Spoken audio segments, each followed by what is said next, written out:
respected teachers and all the dignitaries present here. Myself Gurdeep Pal from Alipur Adisha Vidyaniketan. I am student of class 9. তো আজকে আমরা কি কি জানতে পেরেছি তা আমি বলতে যাচ্ছি।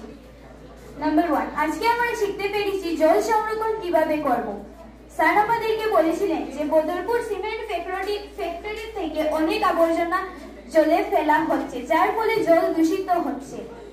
নাম্বার 3, স্যার বলেছেন প্লাস্টিক আবর্জনা, কিন্তু আমরা প্লাস্টিককে রিসাইকেল করে আবারও ব্যবহার করতে পারবো। আমরা এই পৃথিবীকে বদলাতে পারবো না, কিন্তু ইচ্ছে করলে এই পৃথিবী ও পরিবেশকে বদলাতে পারবো।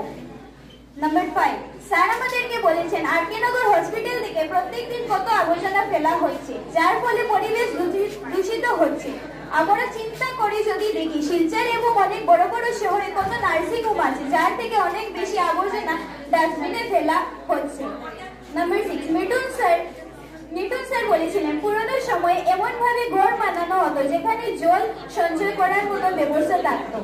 নাম্বার 7, এইসব কিছু থেকে আমরা শিখলাম যে কিভাবে আমরা জল সঞ্চয় করতে পারবো, কিভাবে অর্গানিক চাষ করতে পারবো। সময় অল্প, তাই আমি আমার বক্তব্য এখানেই শেষ করলাম, দীর্ঘস্থায়ী করব না। ধন্যবাদ। আসুন পৃথিবীকে সুন্দর ও সুস্থ করার প্রতিজ্ঞা করি।